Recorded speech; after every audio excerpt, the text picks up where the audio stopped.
Hello, and welcome to another episode of In Just 1 Minute or So. Today we're going to talk about negotiating a scope with stakeholders. Let's jump in. Even after you've established the project scope, some stakeholders may want to discuss adjusting it. And they may feel that the project's current scope will require too much work with too few resources, that the timeline isn't realistic given the scope, or that the project requires additional tasks and objectives. So, when your stakeholders ask to revisit a project scope, you should meet with them so that they can raise their concerns. Knowing how to effectively facilitate scope negotiations will allow you to reach solutions that are suitable for everyone. So, here are some tips for navigating those negotiations about a scope with stakeholders. First of all, understand their motivations. Before your discussion, consider each stakeholder's motivations for wanting to adjust the project scope. Some of those motivations are budgetary, such as wanting to reduce the project's costs, or some are interpersonal, such as wanting more time to complete the tasks. Some other motivations are related to personal career goals, such as maintaining their current position or striving for promotion. Anyways, understanding your stakeholders' motivations can help you work together to find a compromise. Another tip is set the scene. Start the discussion with a reflection on why you are meeting.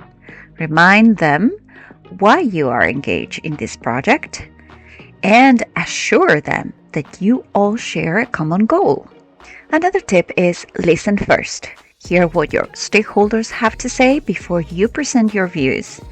This will demonstrate your desire to understand the other's perspective. Acknowledging their point of view may make it easier for them to accept your suggestions or solutions when their ideas or opinions differ from yours. Another tip is ask questions to define goals. Be thorough and ask as many questions as you feel necessary to understand what the stakeholder wants. So this might include getting them to define their customer or business goals.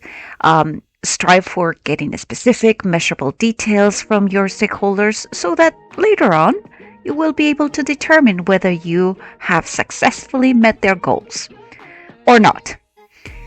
Eliciting language that is measurable rather than subjective or unclear also will help you define those goals. For instance, an acceptable specific measurable goal could look like we want to cut the amount of time that it takes customers to sign up for our newsletter by at least 30%. So that's a very defined goal, right? Another tip is explain the why before the what. When attempting to persuade them, or anyone anyways, to see things your way, explain the reason for your request, even before starting describing what you want. For instance, you start explaining the value that could be added to your company or the project by defining the scope in a certain way. And if the stakeholders understand where you're coming from first, they're more likely to grant your request when you ask for it. Another tip is do not oversell. Sometimes it's best to state your case and give others some time to respond. After you have presented your reasons, your position, and obviously the request, withdraw slightly to give them time to process what you have said. So think of your silence in this situation as a sign of respect for them and to show them that you want to hear from them. If they're quiet, obviously, for a while, it means that you have stimulated their thought. Another tip is be creative. Working to find alternative solutions can quickly turn a heavy negotiation into an inspiring team effort. So think creatively about all the aspects of the project. You may find that there is more than one solution to different opinions. Another tip is do not make it personal. Always focus on what is good for the project.